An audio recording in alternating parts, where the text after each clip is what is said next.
Bun găsit, dragii mei! Astăzi vom pregăti mușchiuleț de porc în alua de foietaj, cunoscut și sub numele de porc Wellington. Deși pare o rețetă complicată, nu se face foarte greu, doar că necesită puțină răbdare. Pentru această rețetă avem nevoie de următoarele ingrediente: o bucată de mușchiuleț de porc de 600 de grame, 2 pachete de foietaj, 350 de grame de ciuperci champignon sau ciuperci brune, 2 cepe roșii, un dinte de usturoi, 2 bețișoare de cimbru, sare și piper după gust, 8 feliuțe de șuncă serrano sau de bacon, 20 de ml de ulei de măsline, 50 de grame de unt, o lingură de muștar clasic, 60 de grame de pateu și 2 gălbenușuri de ou.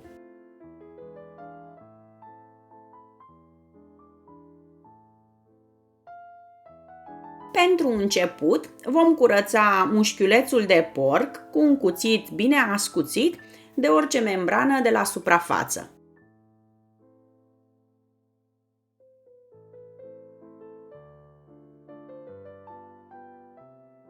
Tăiem capetele mușchiulețului pentru a-i da o formă cât mai cilindrică și îl asezonăm cu sare și piper.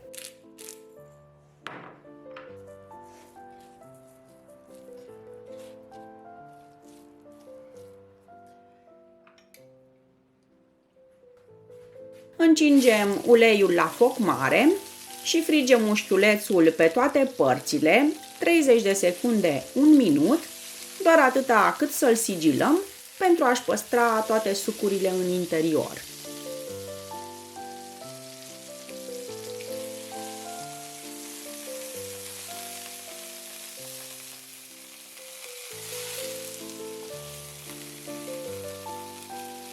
Scoatem mușchiulețul pe o farfurie și îl lăsăm puțin să se răcească.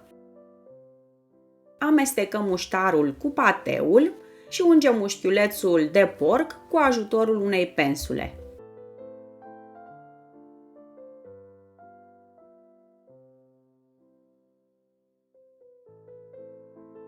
Punem mușchiulețul într-o folie alimentară, îl strângem bine și îl vom lăsa să se odihnească la frigider. Între timp vom toca mărunt ceapa și usturoiul cu un cuțit sau cu un blender.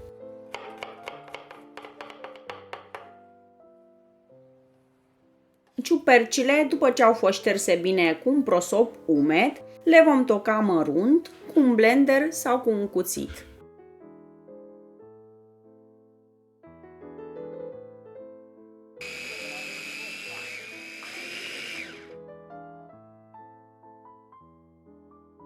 Punem untul în aceeași tigaie în care am frit mușchiulețul și călim usturoiul la foc mediu pentru câteva secunde.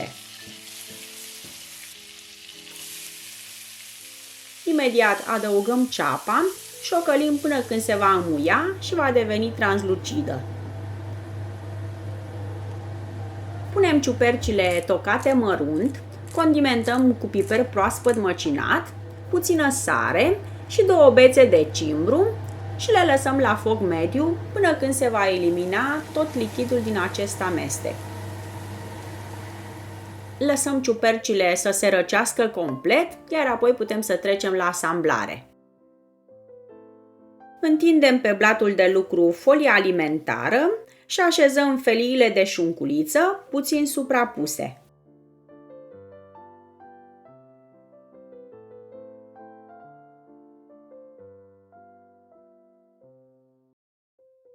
Peste ele întindem uniform pasta de ciuperci, iar deasupra, la jumătate, vom așeza mușchiulețul de porc.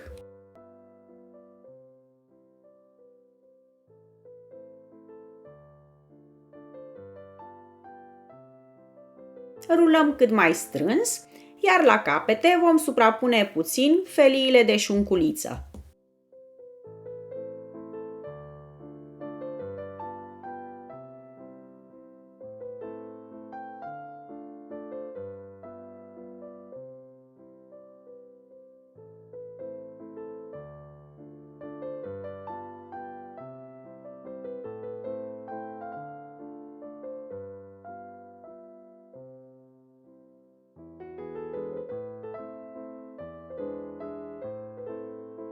Strângem folia cât mai bine și răsucim capetele.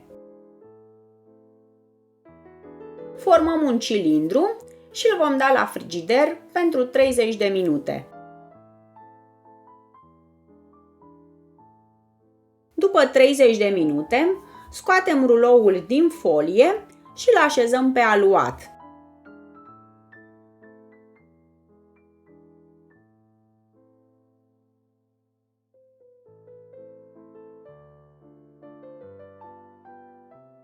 Batem cele două gălbenușuri cu o lingură de lapte și ungem doar cele 3 laturi ale dreptunghiului.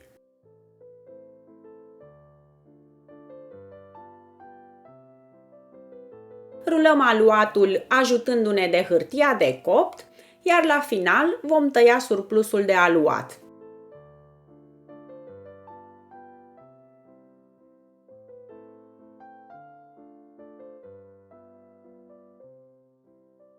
Ungem cu ou și cea de-a 4-a latură a aluatului și sigilăm bine la capete.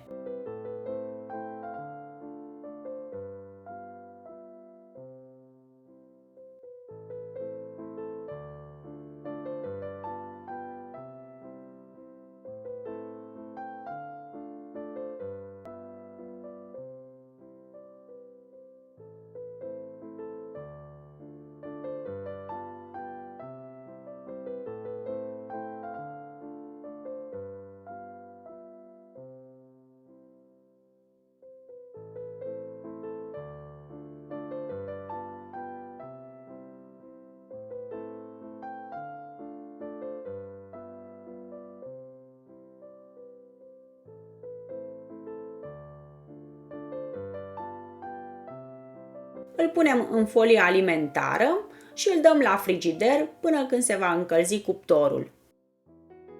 Dacă doriți să-l preparați pentru o petrecere, îl puteți pregăti cu câteva ore înainte și îl țineți la frigider până în momentul în care îl veți băga la cuptor.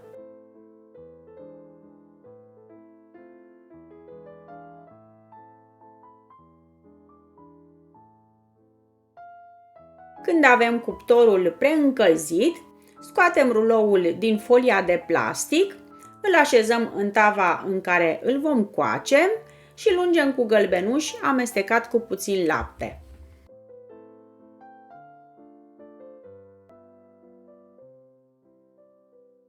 Pe o altă bucată de aluat, voi face un model cu ajutorul unei role speciale. Dacă nu aveți această rolă, puteți să tăiați câteva fâșiuțe de aluat și să le așezați una peste alta în diagonală. Desfacem încet modelul și îl așezăm cu grijă peste rulou.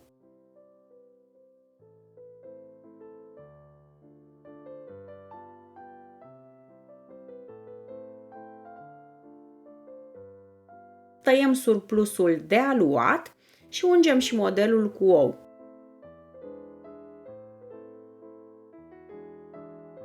Înțepăm aluatul cu o scobitoare ca să nu pleznească când îl vom băga la cuptor.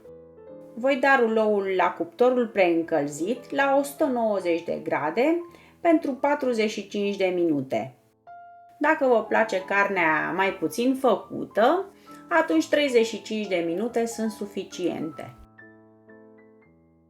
Scoatem carnea din cuptor și o lăsăm să se odihnească 15 minute înainte de a o tăia.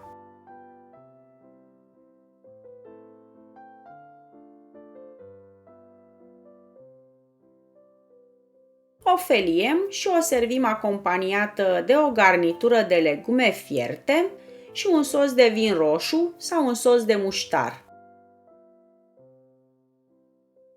Dragii mei, aceasta a fost rețeta de astăzi. Sper că v-a plăcut și sper să vă fie de folos. Dacă vă plac rețetele mele, distribuiți-le și prietenilor dumneavoastră și nu uitați să-mi dați un like și să-mi lăsați un mesaj în comentarii. Vă pup și ne auzim curând la următoarele rețete. La revedere!